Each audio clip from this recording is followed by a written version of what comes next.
সূরা আত-তুর। রহমান রহিম আল্লাহ তাআলার নামে। শপথ তুর পাহাড়ের, শপথ পাহাড়ি উপত্যকা অবতীর্ণ লিখিত গ্রন্থের, যা রক্ষিত আছে উন্মুক্ত পত্রে। শপথ বায়তুল মামুরের, শপথ সমুন্নত ছাদ আকাশের। আরো শপথ উদ্বেলিত সমুদ্রের। তোমার মালিকের আযাব অবশ্যই সংঘটিত হবে, তা প্রতিরোধ করার কেউই থাকবে না। যেদিন আসমান ভীষণভাবে আন্দোলিত হতে থাকবে, পাহাড় সমূহ দ্রুত গতিতে চলতে থাকবে, সেদিন দুর্ভোগ হবে একে মিথ্যা প্রতিপন্নকারীদের, যারা ক্রীড়াচ্ছলে অর্থহীন খেলাধুলা করছিল।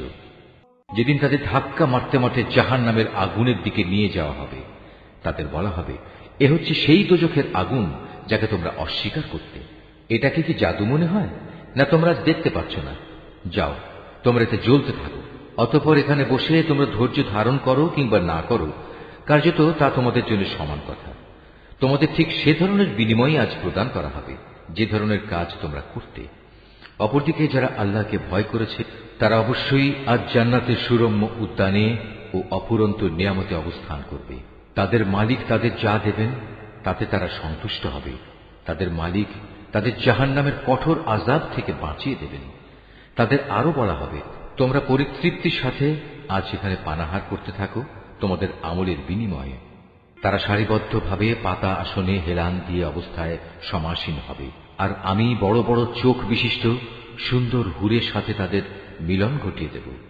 যেসব মানুষ নিজেরা আল্লাহর উপর ঈমান এনেছে এবং তাদের সন্তানরাও এ ঈমানের ব্যাপারে তাদের অনুবর্তন করেছে, আমি সেদিন জান্নাতে তাদের সন্তান সন্ততিদের তাদের নিজ নিজ পিতামাতার সাথে মিলিয়ে দেব। আর এজন্য আমি তাদের পিতামাতার পাওনার কিছুই হ্রাস করব না। বস্তুত প্রত্যেক ব্যক্তি নিজ নিজ কুফরি কর্মফলের হাতে বন্দী হয়ে আছে। জান্নাতে আমি তাদের এমন সব ধরনের ফলমূল ও গোশত দিয়ে আহার্য পরিবেশন করব যা তারা পেতে চাইবে। সেখানে তারা একে অপরের কাছ থেকে পেয়ালা ভরে ভরে পানীয় নিতে থাকবে। সেখানে কোনো অর্থহীন কথা ও কাজকর্ম থাকবে না এবং কোন রকম অপরাধও থাকবে না। তাদের চারপাশে তাদের সেবার জন্য নিয়োজিত থাকবে কিশোর দল, যারা এক একজন হবে যেন লুকিয়ে রাখা মণিমুক্তা। তারা একজন আরেকজনের দিকে চেয়ে তাদের দুনিয়ার জীবনে কথাবার্তা জিজ্ঞেস করতে থাকবে। তারা তখন বলবে, হ্যাঁ, আমরা তো আগে আমাদের পরিবারের মাঝে সব সময় পরিণামের ভয়ে জীবন কাটাতাম, আর এ কারণেই আজ আল্লাহ তাআলা আমাদের উপর এসব নিয়ামত দিয়ে অনুগ্রহ করেছেন। সর্বোপরি তিনি আমাদের জাহান্নামের গরম আগুনের শাস্তি থেকেও রক্ষা করেছেন। আমরা আগেও আল্লাহ তাআলাকে ডাকতাম, আমরা জানতাম তিনি অনুগ্রহশীল ও দয়ালু। অতএব হে নবী, মানুষদের তুমি এ দিনের কথা স্মরণ করাতে থাকো। আল্লাহ তাআলার অনুগ্রহে তুমি কোনো গণক নও, আবার তুমি কোনো পাগলও নও। তুমি হচ্ছে তার বাণী বহনকারী একজন রসুল মাত্র। তারা কি বলতে চায় এ ব্যক্তি একজন কবি এবং সে কোনো দৈব দুর্ঘটনায় পতিত হোক, আমরা সে অপেক্ষাই করছি। তুমি তাদের বলো, হ্যাঁ, তোমরাও অপেক্ষা করো, আমিও তোমাদের সাথে অপেক্ষা করব। ওদের জ্ঞান বুদ্ধি কি ওদের এসব বলতে বলে, না আসলে ওরা একটি সীমা লঙ্ঘনকারী সম্প্রদায়? অথবা এরা কি বলতে চায় সে রসুল নিজেই কোরআনের এ কথাগুলো রচনা করে নিয়েছে? সত্য কথা হচ্ছে এরা ঈমান আনে না।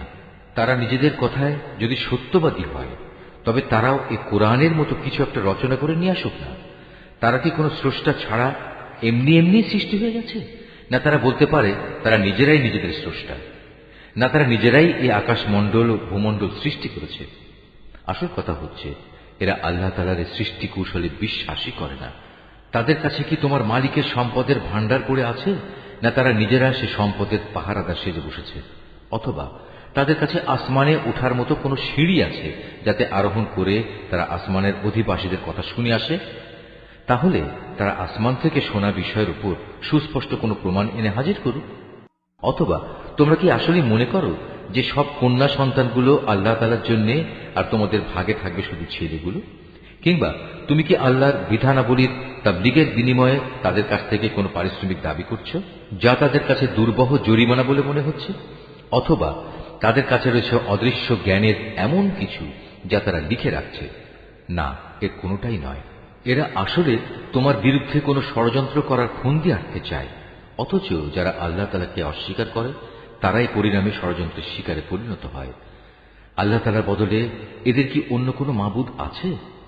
আল্লাহ তারা তো এদের যাবতীয় সেরেকি কর্মকাণ্ড থেকে পবিত্র। যদি কখনো এরা দেখতে পায় আসমান থেকে মেঘের একটি টুকরো ভেঙে পড়ছে, তাহলে তাকে এরা আল্লাহর কোন নিদর্শন মনে না করে বলবে, এ তো হচ্ছে পুঞ্জীভূত একখণ্ড মেঘ মাত্র। হে নবী, তুমি এদের ছেড়ে দাও এমন সময় পর্যন্ত যখন তারা সে দিনটি সচক্ষে দেখে নেবে, যেদিন তারা হুঁশ জ্ঞান শূন্য হয়ে পড়বে। সেই সর্বনাশা দিনে তাদের কোনো ষড়যন্ত্র ও ফন্দি কোনো কাজে লাগবে না, এবং সেদিন তাদের কোন রকম সাহায্যও করা হবে না। যারা জুলুম করেছে তাদের জন্য এছাড়াও পার্থিব জীবনে এক ধরনের আযাব রয়েছে, কিন্তু তাদের অধিকাংশই জানে না। হে নবী, তুমি এদের ব্যাপারে ব্যস্ত হও না, তোমার মালিকের সিদ্ধান্ত আসা পর্যন্ত ধৈর্য ধারণ করো। তুমি তো হামেশা আমার চোখের সামনেই আছো। তুমি যখন শয্যা ত্যাগ করে ওঠো, তখন তুমি প্রশংসার সাথে তোমার মালিকের মাহাত্ম্য ঘোষণা করো। রাতের একাংশেও তুমি তাঁর তাসবিহ পাঠ করো, আবার রাতের শেষে তারাগুলো অস্তমিত হবার পরও তার মাহাত্ম্য ঘোষণা করো।